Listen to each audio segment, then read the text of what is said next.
नमस्कार मित्रों। तो आज है यूनियन मिनिस्टर्स की बैठक अर्थात मंत्रि परिषद की बैठक है। इसमें सभी मंत्री जो हैं वो इकट्ठा होंगे और डिस्कस करेंगे पिछले कुछ दिनों के मुद्दों की। वैसे भी पिछले 1.5 महीने में काफी कुछ हुआ है। जहां पर पहलगाम में आतंकी हमला हुआ, इस पर तो बात करनी भी पड़ेगी। और इसमें क्या सिक्योरिटी फेल्योर था, क्या इंटेलिजेंस फेल्योर था और किसकी जवाबदेही तय होगी, इस पर तो बात होनी चाहिए। इसके अलावा बात होगी जातिगत जनगणना की, क्योंकि पिछले 2 साल से लगातार इंडिया गठबंधन जातिगत जनगणना को उठा रहा था। उसको लेकर 2025 में मोदी सरकार ने स्वीकार किया कि जो हम जनगणना करने वाले हैं उसमें हम जातिगत जनगणना भी करेंगे। अगर हम आधुनिक भारत को देखें तो आजादी के बाद जातिगत जनगणना हुई तो है, पर उसकी रिपोर्ट कभी भी सार्वजनिक नहीं हुई है। ऐसे में यह जनगणना अपने आप में अभूतपूर्व होने वाली है। इसके बाद बात होगी ऑपरेशन सिंदूर की, क्योंकि जो अचीवमेंट हमने प्राप्त करी है उसके विषय पर डिस्कस करना जरूरी है। और जितने भी मंत्री हैं वो मंत्री एक ही लाइन में बोलते यहाँ पर दिखाई दें। इसके अलावा मंत्रिपरिषद को यह पता होना चाहिए कि आखिर ऑपरेशन सिंदूर किस तरीके से किया गया, हमने क्या अचीव किया, क्या हमारे सेटबैक रहे। फिर अगला जो बात होने वाली है वह है सीएस फायर को लेकर कि आखिर अचानक से सीएस फायर क्यों किया गया, और इसको भी लेकर लगातार विपक्ष सवाल उठा रहा है। इसकी भी जवाबदेही जो है यहाँ पे सरकार की बनती है। फिर बात होगी डेलीगेशन को लेकर। आपको भी पता है कि भारतीय सरकार ने 7 डेलीगेशन बनाए थे जो विश्व के अलग अलग क्षेत्रों में गए हैं और वहां पर भारत का पक्ष रखे हैं।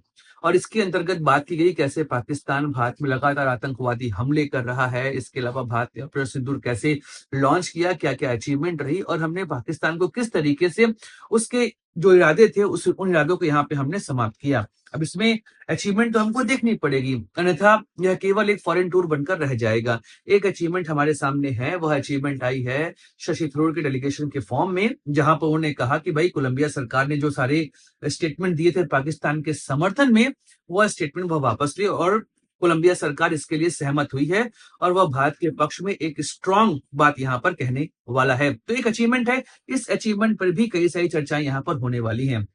इसके अलावा मोदी सरकार शायद यह भी काम करे कि वो पिछले 11 सालों में क्या क्या किए हैं उसकी एक रूपरेखा यहाँ पर प्रस्तुत की जाए। यूपीए और एनडीए गवर्नमेंट के बीच में कैसा ग्रोथ रेट रहा है, क्या काम हुए हैं, इन सबको लेकर एक तुलनात्मक अध्ययन यहाँ पर किया जाए। यह सब विषय यहाँ पर डिस्कस होने वाले हैं। इसके अलावा हो सकता है कि यहाँ पर बातें हों आने वाले समय में जो कैबिनेट रिसफलिंग होने वाली है। देखिए, जब से सरकार बनी है उसके बाद से अभी तक कैबिनेट की रिसफलिंग नहीं हुई है और सभी लोग उम्मीद कर रहे हैं कि मानसून सत्र के पहले, जो कि जुलाई के 3rd वीक में शुरू होना है, उसके पहले हो सकता है कि कैबिनेट में रिशफलिंग आपको देखने को मिले और जो नए मंत्री बनाए जाएंगे कम से कम उनको मौका तो मिले अपनी बात रखने का। आप अचानक से उनको आप मंत्री बना देंगे तो उनको पता ही नहीं उनके डिपार्टमेंट में हो क्या रहा है। तो इस वजह से हो सकता है कि यहाँ पर जो बैठक हो रही, जो कि यूनियन मिनिस्टर्स की बैठक हो रही, तो जितने भी एनडीए घटक दल हैं उन सभी के मिनिस्टर्स यहाँ पर आने वाले हैं। मतलब कैबिनेट मिनिस्टर्स होंगे, स्टेट मिनिस्टर्स होंगे, इंडिपेंडेंट चार्ज मिनिस्टर्स होंगे, यह सब यहाँ पर आएंगे और डिस्कस होने वाला है कि आखिर हमने पिछले 11 सालों में कैसा काम किया है और पिछले 1 साल में हमने किस तरीके से काम किया है। तो एनडीए घटक तो जब आएंगे तो फिर बात ये भी होने वाली है कि भाई अब हम किसका किसका मंत्रालय यहाँ पर बदलने वाले हैं, क्या रिसफलिंग होगी, क्या सीसीएस में परिवर्तन होगा, इन सभी विषयों पर चर्चा अवश्य होगी यहाँ पर। फिर कई सारे जो मिनिस्टर्स हैं वो अपने कामों के विषय में बताएंगे, हमने पिछले 1 साल में क्या काम किया, जैसे जल शक्ति मंत्रालय ने क्या काम किया वह बताएंगे।